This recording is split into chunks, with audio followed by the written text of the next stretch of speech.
গড়িয়াহাটে পয়লা বৈশাখের শপিং করতে গিয়ে এরকম অবস্থা হবে, না গেলে বুঝতেই পারতাম না।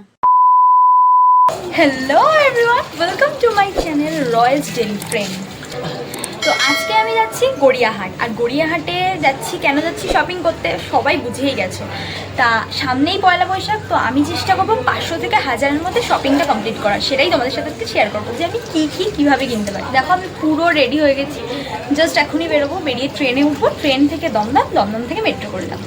তো চলো আগে গিয়ে দেখি ট্রেনে কীরকম ভিড় হয়। মানে ভীষণ গরম, বাট দেখতেই পাচ্ছেন পুরো রেডি, খুব এক্সাইটেড। দেখবো যত কমে পারবো আজকে আমি শপিংটা করার চেষ্টা করবো, তোমাদেরকে খুব ভালো ভালো দোকান সাজেস্ট করবো।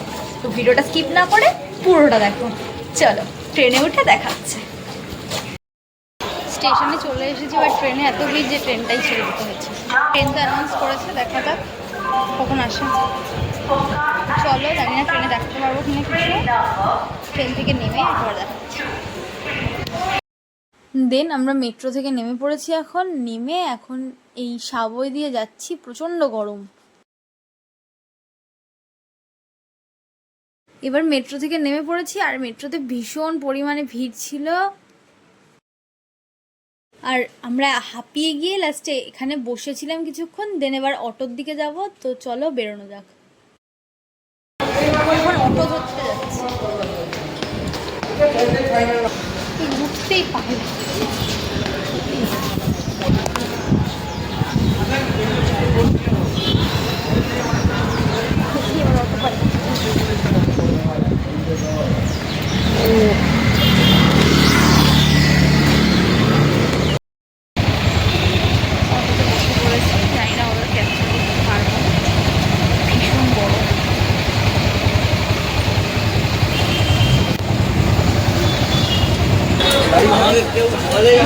মার্কেটে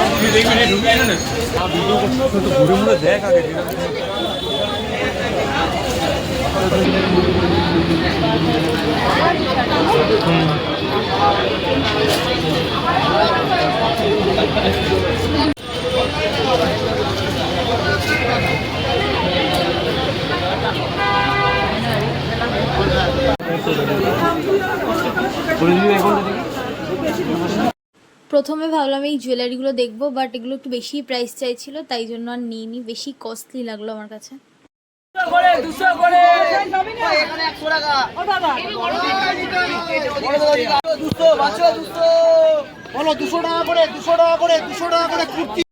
লাস্টে এই দুটো চুড়ি পছন্দ হয়েছে, আমার শ্যুটের জন্য একটু লাগতো, তাই জন্য এই দুটো চুড়ি নিলাম।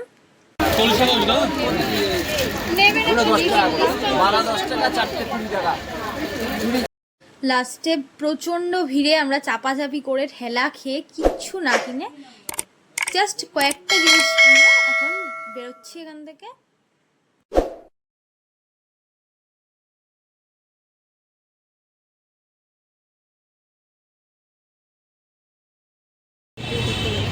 এখানে একটা মেলা হচ্ছে, ওখানেই ঢুকে বললাম। মেলা নয়, ঠিক এক্সপো টাইপ।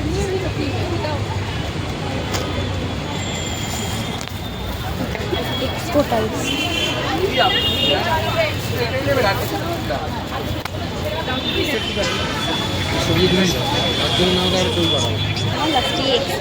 এক্সপোতেই ঢুকতে হবে, দেখা যাক।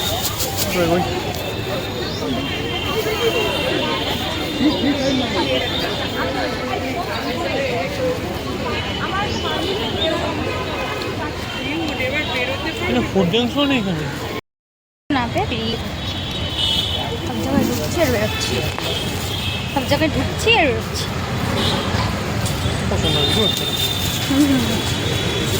খুব সুন্দর, আর কিছুই হচ্ছে না।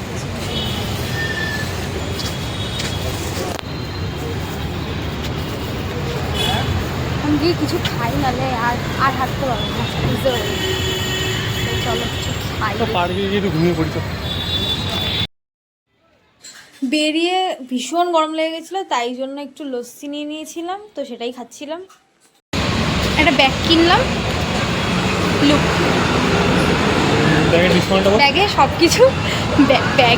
ব্যাগটা 50 টাকায় বিক্রি হচ্ছিল, আর ওইটাতে তোমার মানে ওখানে একটুখানি দাগ ছিল হলদে, তো উনি আমাকে বললো 30 টাকা। আমি বার্গেনিং করে 20 টাকায় নিয়েছি। মানে ভালোই হয়েছে, বেশ একটু অ্যাস্থেটিক তো ভাই আছে।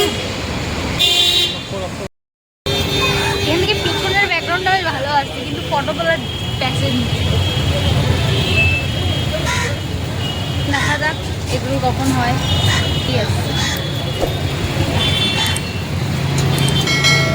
ওই কাকিমাটার অ্যাটিটিউড খুব, নিজেরা অ্যাটিটিউড খুব অ্যাটিটিউড। পাখার তলায় বসবে নিজে, আর কাস্টমারকে বসাবে এখানে গরমের মধ্যে, নিজে পাখার তলায় বসবে আরাম করে।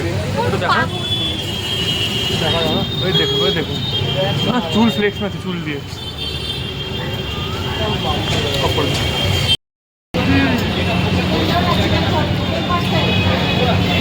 বেশিক্ষণ বসতেও হয়। ঠিক আছে বল,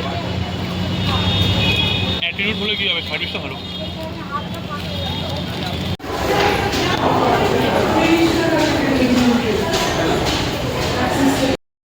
এখানে বসে আছে, কিছু চোর নিয়ে গেল মনে হয় এখান থেকে, বাড়িটা যেতে পারলে বাচ্চা কি গরম।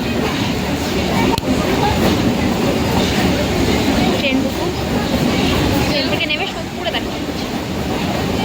ফাইনালি অনেক কষ্ট করে 10 মিনিট স্টেশনে ওয়েট করে দৌড়ে দৌড়ে ট্রেনটা ধরে নিলাম, আর ভীষণ গরম লাগছিল। তো চলো আগে স্টেশনে নামি সোদপুর, দেন আবার কথা হচ্ছে। রাস্তায় বাড়ি ফ্লাশ মারতে হবে, ঢুকে গেছি বাড়ি। লাইটটা একটু জ্বালা না,